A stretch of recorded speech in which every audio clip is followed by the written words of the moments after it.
La 94e cérémonie des Oscars, c'est ce dimanche 27 mars, une cérémonie avec deux grands favoris, The Power of the Dog de Jane Campion avec ses 12 nominations, et puis suit également Dune de Denis Villeneuve avec ses 10 nominations. Une cérémonie forcément différente des deux dernières qui avaient été marquées par la pandémie de Covid-19, avec 5 nouveautés, les voici.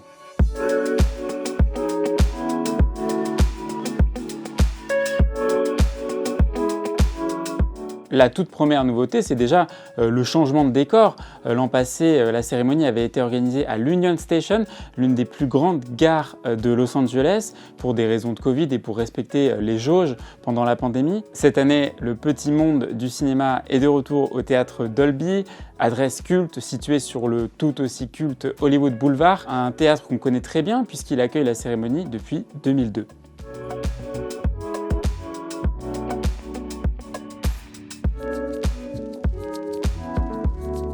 L'autre nouveauté, ce sont les 3 présentatrices. Alors il faut savoir que depuis 2018, la cérémonie a décidé de supprimer ce rôle de présentateur, d'animateur. Face aux audiences catastrophiques, moins 56% encore l'an dernier, eh bien la cérémonie a décidé de faire volte-face et donc de réinstaurer, de remettre en place ce système de présentation d'animateurs. La soirée sera animée par 3 actrices, Wanda Sykes, Regina Hall ou encore Amy Schumer. 3 actrices, 3 femmes à la tête des Oscars, c'est tout simplement du jamais vu dans l'histoire de la cérémonie.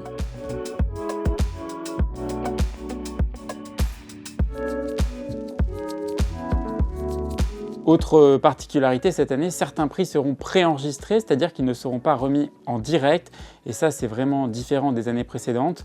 L'objectif c'est de libérer du temps au maximum pour des séquences de divertissement, plus de chansons, plus d'actions sur scène, plus de séquences d'hommage aussi à des personnalités disparues, et ça c'est encore motivé par une logique d'audience pour essayer de redonner un boost d'énergie à cette cérémonie qui est vraiment en perdition. 8 prix sont concernés par cet enregistrement.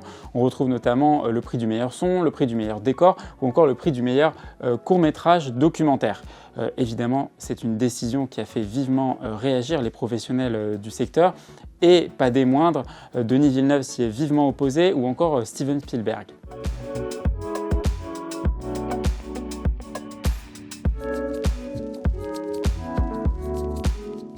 Souvent décriés pour leur côté élitiste, les Oscars ont décidé d'innover cette année en proposant un prix du public.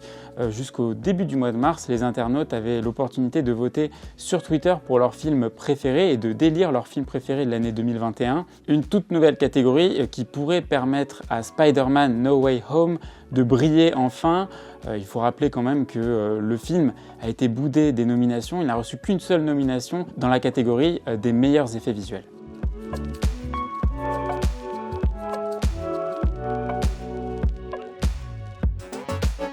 Cette année, 2 artistes populaires vont se produire sur la scène des Oscars. Il s'agit de Billie Eilish et de Beyoncé, 2 chanteuses qui sont également en compétition pour remporter l'Oscar de la meilleure chanson. Billie Eilish pour No Time to Die, un tube composé pour le tout dernier James Bond. There's just no time to die.